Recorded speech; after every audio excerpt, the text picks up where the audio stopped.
Características de los falsos maestros. Segunda de Pedro 2, 1, 3. Pero hubo también falsos profetas en el pueblo, como habrá entre vosotros falsos doctores, que introducirán encubiertamente herejías de perdición y muchos seguirán sus disoluciones, por los cuales el camino de la verdad será blasfemado, y por avaricia harán mercadería de vosotros con palabras fingidas, sobre los cuales la condenación ya de largo tiempo no se tarda, y su perdición no se duerme. Las páginas del Nuevo Testamento contienen un gran número de advertencias en cuanto a los falsos maestros que sin duda vendrían a tratar de destruir la Iglesia de Cristo. Comenzando con Jesús y continuando con los apóstoles como Pablo, Pedro, Juan, Santiago y Judas, encontramos fuertes advertencias para que la Iglesia esté con sus ojos abiertos y para que sus líderes estén velando en todo tiempo el rebaño y defenderlo de aquellos lobos rapaces que vendrían a destruir la obra. Los falsos maestros nunca han faltado. Desde el principio de la historia bíblica se han hecho presente y han tratado de destruir la labor de la Iglesia. Hoy más que nunca, se cumplen al pie de la letra las palabras de Cristo. Estando en el Monte de los Olivos, Jesús habló a sus discípulos y les dijo. Mateo 24:11. Y muchos falsos profetas se levantarán y engañarán a muchos. Lo triste de esto no es el hecho de que se levanten los falsos profetas, sino que muchos sean engañados por ellos. La razón por la que muchos son engañados es porque para poder detectar el falso profeta o maestro hay que estar firmemente parado sobre la palabra de Dios. Segunda de Timoteo 3 y 13. Mas los malos hombres y los engañadores, irán de mal en peor, engañando y siendo engañados. El farsante, maestro, profeta, apóstol, ministro, etc., nunca viene de manera reconocible con un título en su frente anunciando quién es en realidad. Los falsos maestros son gente que inspira confianza, que aparentan piedad y que como han sido engañados, hasta llegan a creer ellos mismos todo lo que dicen. Mateo 7. Porque estrecha es la puerta, y angosto el camino que lleva a la vida, y pocos son los que la hallan, y guardaos de los falsos profetas, que vienen a vosotros con vestidos de ovejas, mas de dentro son lobos rapaces. Por sus frutos los conoceréis. Cógense uvas de los espinos, o higos de los abrojos. Los falsos maestros entran encubiertamente a la obra disfrazados como apóstoles de Cristo, de la misma manera que el mismo Satanás, a quien ellos ministran, se viste como ángel de luz. Segunda de Corintios 11 y 13-15.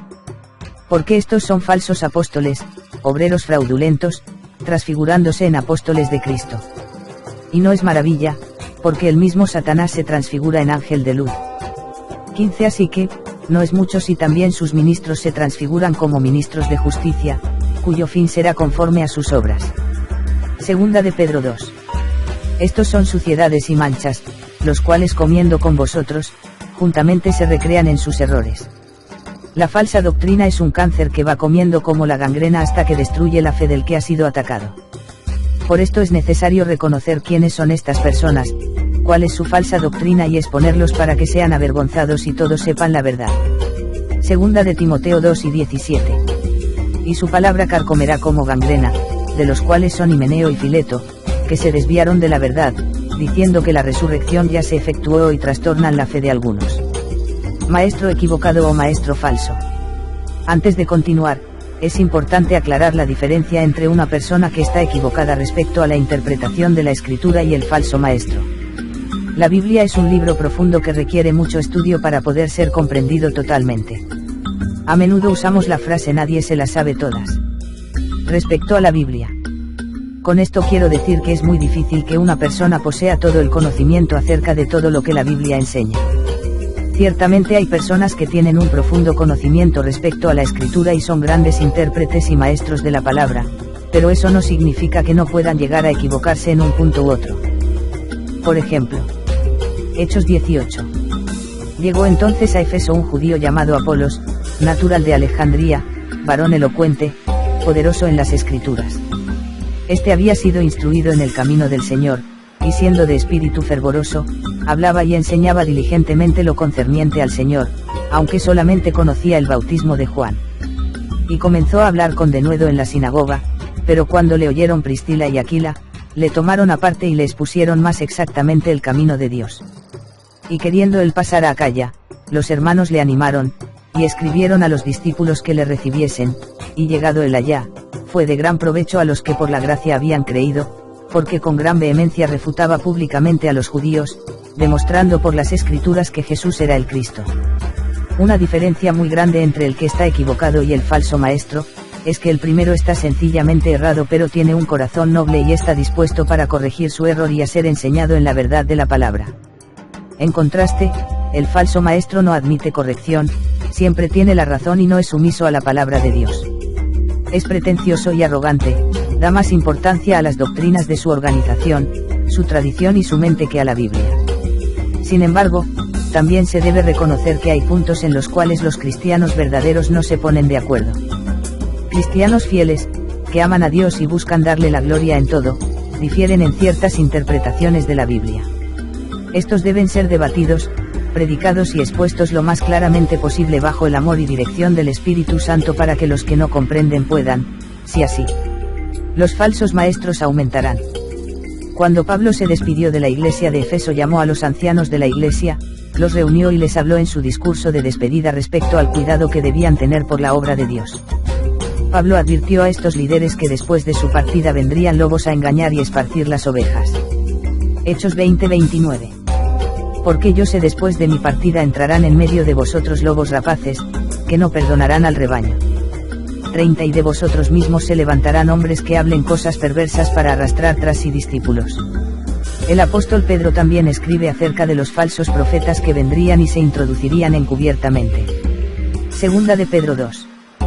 Pero hubo también falsos profetas en el pueblo, como habrá entre vosotros falsos doctores, que introducirán encubiertamente herejías de perdición. Y muchos seguirán sus disoluciones, por los cuales el camino de la verdad será blasfemado, y por avaricia harán mercadería de vosotros con palabras fingidas, sobre los cuales la condenación ya de largo tiempo no se tarda, y su perdición no se duerme. Ya para el tiempo que Judas escribió, ya habían entrado falsos maestros a las filas de creyentes.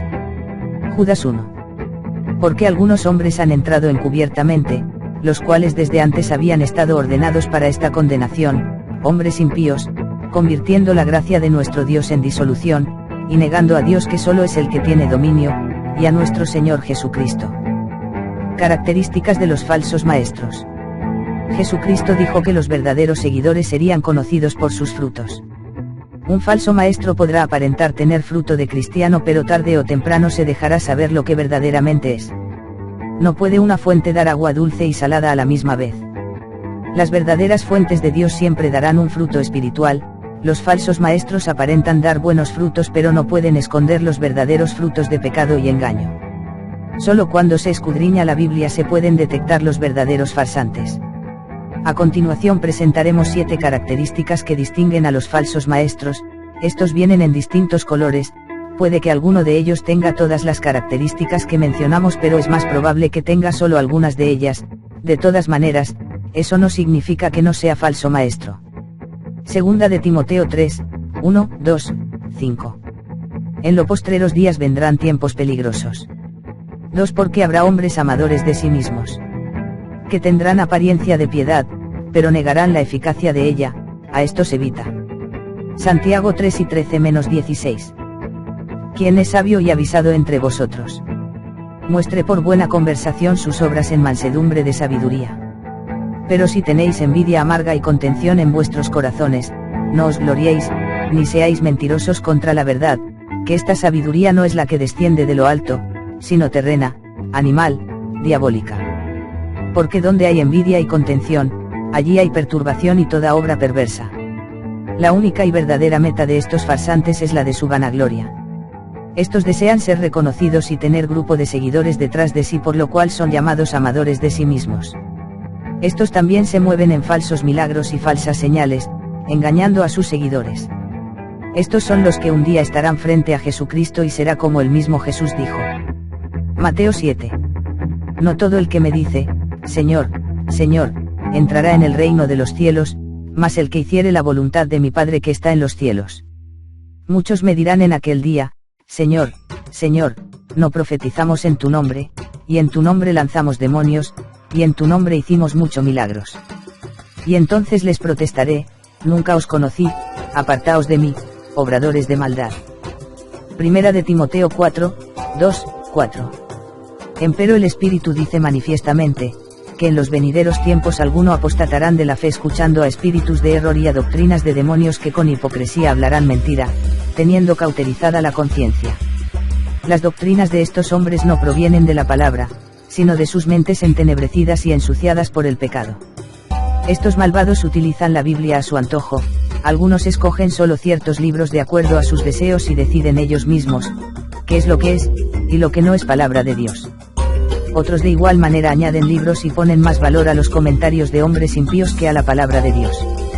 Estos no tienen un corazón dispuesto a recibir la palabra, suelen decir ahí dice eso pero mi iglesia enseña esto o fulano dice esto otro, o el doctor sabe mucho lo interpreta así, también dicen esa es tu interpretación o ya eso no aplica a nosotros.